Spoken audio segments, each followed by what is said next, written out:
Do you need one of these if you have one of these? Hey, it's a great question. Back in the day, you would use your action camera for outdoor activities, exciting events. You'd take it with you vlogging or on your holidays. But now, today, the modern smartphone has many of the same features. And in some areas, it actually outperforms an action camera. So in this video podcast, we're going to look at the virtues of whether you should still or whether you still need a action camera in 2025. Hey, also in today's video podcast, we are going to have a look at this week's Marvellous mount, and we're going to dive deep into the mailbag to find out one of and we're going to dive deep into the mailbag and we're going to find one of your comments or questions from the last couple of weeks, and we're going to answer it here on the show. All right, without any further ado, let's get underway with our comparison between the action camera and the smartphone. All right, so the first thing we're going to compare between the action camera and the smartphone is how rugged or durable they are. With an action camera, like this is the Osmo Action 5 Pro, this one here can be taken on any kind of excursion, same as your GoPros or your Insta360s, and with a few bumps and a few knocks and scrapes, they're still going to be okay. Try doing that with your regular smartphone. Even with all these special protection and all the screens that you can put onto your smartphone, it's not going to make it totally rugged or totally ruggedized for outdoor events, like say you go rock climbing or say you go diving or say you're down by the beach. If you kind of drop this, there's a chance it could get damaged or at least scratched, and maybe you might even end up with a broken screen out of it.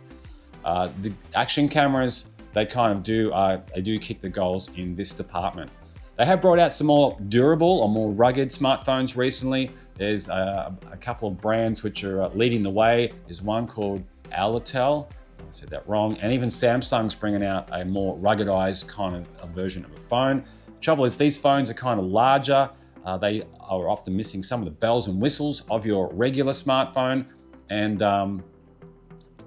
some of them are, like, as I said, quite chunky, and the battery life is not always as good as a normal smartphone. So when it comes to being rugged, you've got to give it to the action camera. Now we're going to look at waterproofing.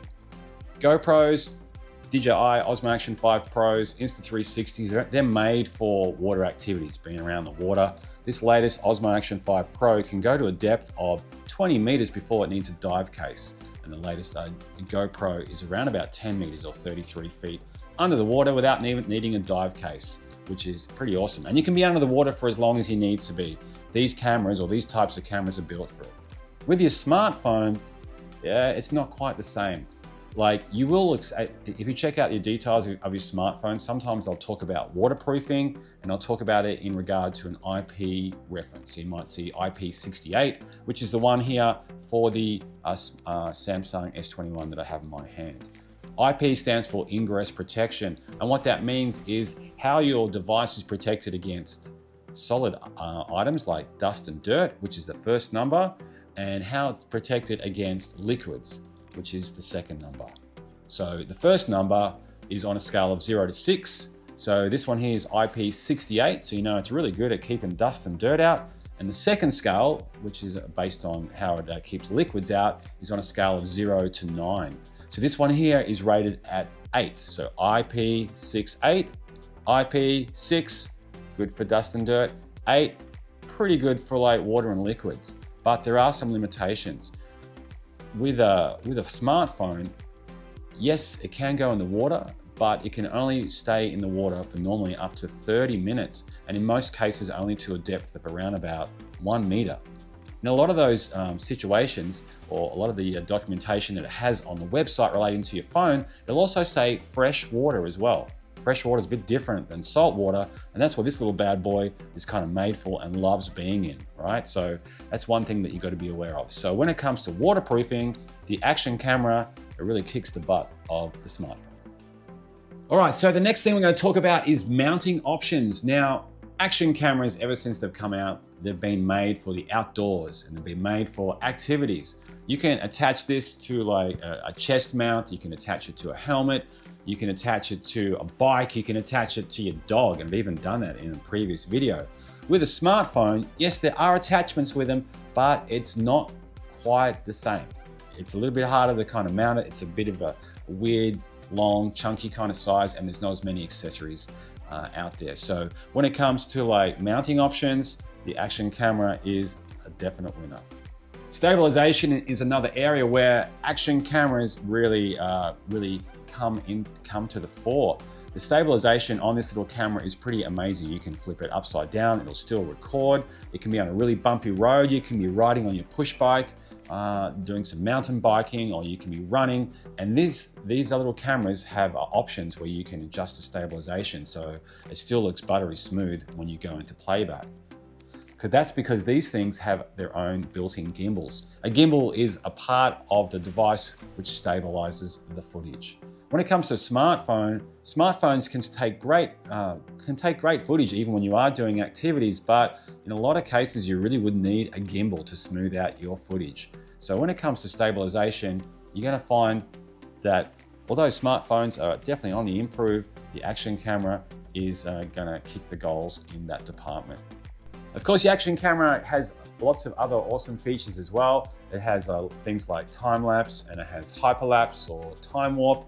A lot of the smartphones today also have similar kind of features, but this one has an awesome thing called voice commands. You can actually tell your camera to begin recording or to end recording, or you can ask it to take a photograph. So, which is great for, say, you're out there and you're taking like a big, say, family picture. You can actually just talk to your camera and you can ask it to take that shot of the whole family smiling and saying cheese. With a smartphone, it does have awesome things on here too, like a timer, which is also on here, but you can't really talk to it and tell it to take your photo. Okay, smartphone. Oops. Hey Google, take my photo. See, doesn't work. Or maybe it's just my phone is not smart enough. So that's another area where the Action camera comes up trumps. Battery life. Now, battery life is something which is essential if you're going to be out filming all day, doing some highly strenuous activity, and also if you're going to be using lots of settings like high resolutions or stabilization on your Action camera. And the Action cameras, over the years, they have improved a lot when it comes to battery life. This Osmo Action 5 Pro has incredible battery life. It kicks butt of any Action camera that I've ever used, and even GoPro has vastly improved their batteries over the past few years. With your smartphone, you can get ones that last you up to a whole day, which is kind of great. And this one here, unfortunately, doesn't. It's getting a little bit old. This one doesn't, but that's one thing to be aware of. And if your battery does run out when it comes to your Action camera, easy peasy, you can just take out the old battery and put in a new one and you're off again. With your smartphone, you've got to make sure you've always got like a battery pack, or you've got a car charger somewhere. So if you're out and about doing some activity in the wild, this one here is going to be more of a bugbear than this one here with its options to change out the battery as required.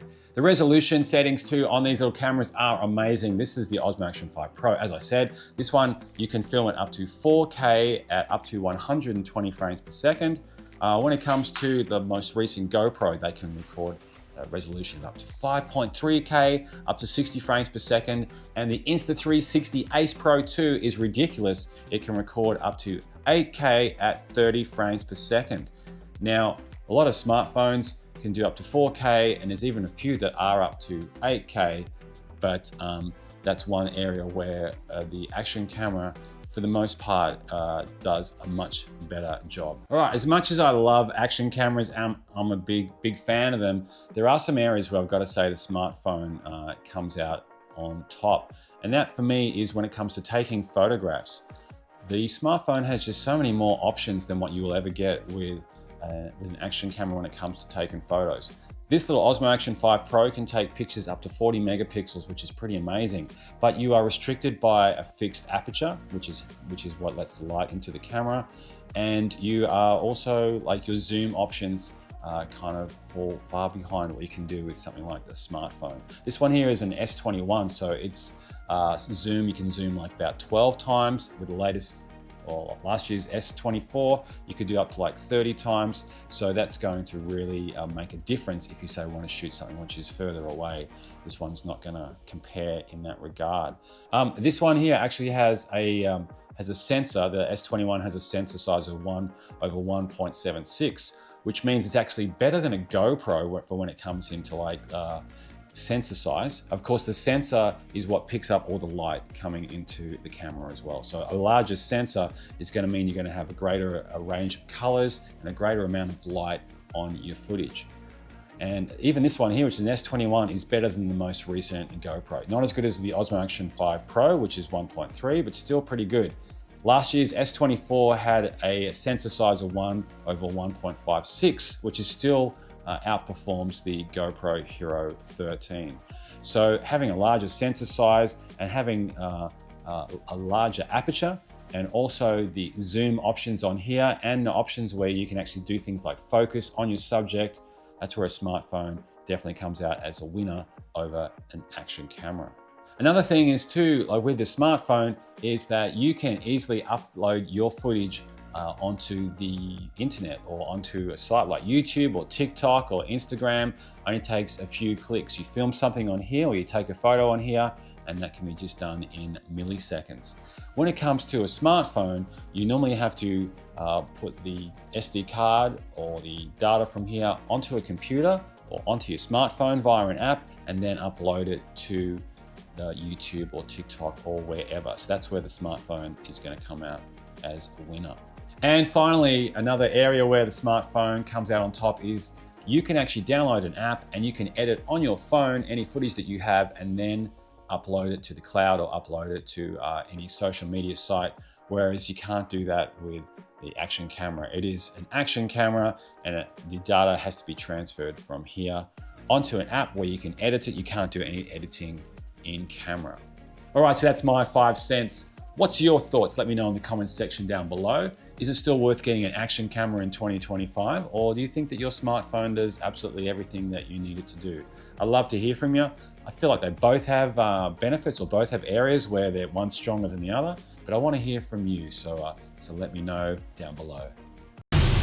All right, it's time for this week's Marvellous mount, and this little product comes from PGYTECH. It's the Mantispod power mount grip for GoPro. There's also a version for the Insta360 as well. It looks very, very similar. This little device is super handy. First of all, you can use it as like a regular kind of selfie stick. You can attach your action camera to the top here, but it has this wicked ball joint as well that you can use and move around to get your camera in the right location for where you want to have it for when you're filming. And you can just tighten here to lock it up. It also comes with over 2 GoPro batteries worth of power here in the handle, which is pretty awesome. And if your camera does get kind of low on power, all you need to do is just take out this little connector here, this USB-C connector, and plug it into the side of your camera. Now, there is an Insta360 version of this. Like I said, there isn't one for DJI OSMO Action 5 Pro, but that doesn't mean that you can't use it using the action camera mount here and use this here to charge it up as well. So it's a very versatile little mount. One thing that's pretty cool about it is it's also a tripod as well. So you can pull these legs out here, as you can see, and you can position your camera to where you need to be if you're out and about. Another highlight, and which I haven't seen on any other tripod of its type, is this little kind of hook here. So say, for example, you might be out filming near a fence or a wall. You can actually put this hook over the wall and still have your camera attached and try and get some footage from different angles. That's a really great thing about this particular mount. Now, another really wild thing is it has here on the front, it has a little remote control that you can easily remove. It's magnetic, and you can stand up to about 10 meters away from your action camera and use this little device to control your GoPro. So that's a really great feature about this little item. I've had this item for a couple of months. I made a video about it recently. I'll put a link up here and also in the description down below if you want to learn more. But yeah, that's this week's Marvellous mount from PGYTECH. It's the Mantispod GoPro Power Mount Grip. Today's mailbag question comes from Michael Alvarez 9112. Thanks for your comment, mate, and thanks for supporting the channel. Michael's question was, how do you adjust the white balance on your Osmo Action 5 Pro? And we're going to show you how to do it on the GoPro a little while later as well. First of all, what is white balance? Well, white balance is something which the camera uses to try to make things look white. So for example, if you have an auto function on your camera and you're outside filming, it's going to change its settings when it comes to white balance to make white things, like it could be a shirt or it could be a car, look white. If you're filming inside under, say, fluorescent light, you're going to have different lighting settings, and the camera under auto will kind of adjust itself to try and make things look white. But it's not always successful. And that's where you might want to change your white balance settings to make white things in your videos still look white. So I'm going to show you how to do that on the Osmo Action 5 Pro first of all. So from the rear screen, here's the rear screen of the camera, right? So we're going to tap here on the little icon which was on the left hand side of the screen. If you have a look there, you can see there's an option where it says white balance. Actually, it says WB, right? So that stands for white balance. Now beneath it right now it has AWB, and that stands for auto white balance. I'm just going to tap on that one. Okay, so I tapped on auto white balance and it's kind of brought up the screen here, and on one side of the screen it's actually showing you what the camera is currently deeming the correct white balance for the recording location that we're in right now. But if you want to adjust that, that's a piece of cake. You just want to tap on where it says manual, or correction when it says M, which stands for manual. So we're going to tap on there. Now once we do that, on the right hand side of the screen there, you can see where it has all these numbers in yellow. That's your white balance settings, and the white balance settings are recorded in Kelvin, and Kelvin is classed as the temperature of the footage that you are filming. Okay, so we're going to adjust the Kelvin settings just by using our fingers and sliding it down. You can hear it clicking as I do this. Now the lower you go, it actually makes your footage look, under this particular light, blue, right? So the lower numbers make your footage look bluer, but if you choose a higher setting, around about 7,000, you'll see how the footage looks more orange, okay? So the lower you go, the footage is going to look bluer if you adjust the white balance. The higher you go with your white balance, it's going to make it look more orange. Now normally if you're filming in middle of daytime, bright sunlight, you'd have a white balance of around about 5,500. That sort of works pretty good in most cases. If you're filming at night, you might want to film around about 4,000 for your white balance, or 3,200. That's a good sort of rule, but it does kind of depend on the situation and the lighting, and also the effect that you're trying to get. Now once you're happy with the settings that you've chosen, you can hit that confirm button. And what that means is now if I record any footage right now, it's going to be recorded at that higher white balance, which I just chose, which is 7,000. So if I'm looking at it right now, I'm not sure if you can see that there. You can see I'm looking very orange. Looks like I've been under like a lamp, like a tanning lamp at a tanning salon for way too long. I'm turning into an orange person, okay? Of course, it's pretty easy to change it back. I just got to tap on that icon on the left of the screen, or the right of the screen, sorry. And I tap on the white balance. Now I'm going to tap here where it says AWB, and that's going to now put it back onto the regular white balance, or the auto white balance, which is what the camera decides is correct for this situation. Now it's kind of similar on the GoPro. I've got the GoPro Hero right now. This is the Hero 11. I actually love this camera. And with this one here, it's slightly different. So on the bottom, you're going to tap on the oblong. So in my case, I'm filming on cinematic right now. So I'm going to tap on that. So that's now going to bring up this menu here. And on the side, you can see the little pencil. We're going to tap on the pencil. That's going to bring up your menu. And what you want to do is you want to scroll down to where you can find white balance. Right. So there on the screen, middle of the screen, you can see where it says auto. So I'm going to tap on auto. And that's going to bring up a scale here on the right-hand side of the screen. Now to adjust it, you've just got to use that sliding scale. So if I slide it down to like a low Kelvin, so right now it says 2300 Kelvin, you see just like before, by going to a lower number, we're making our footage look bluer. And if I put it all the way up to the top, it's going to make it look all kind of orangey and reddish, which is not exactly what we want. you just move the slider down to the setting that you like, or you can put it onto either native, which is a little bit bland, has like less color, or you can just go to auto, which is where I had it at the start. You can see right now how it's gone back to what the camera has deemed to be the correct white balance. So there you go. That's how quick and how easy it is to change the white balance on your GoPro Hero or on your Osmo Action 5 Pro. I have made a video about white balance and how to use it. I'll put a link in the description down below and also up here at the top of the screen.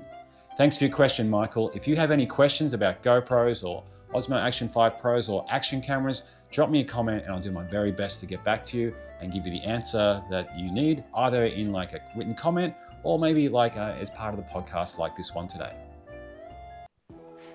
Hey, thanks for being part of the video podcast today. I hope you've learned something or enjoyed it. And I'd really like to hear your opinions. Do we still need action cameras in this age of the smartphone? Let me know in the comments section down below. I'm all ears and I would love to hear your opinion. Thanks again for your support and for watching this channel, and I'll see you in the next video.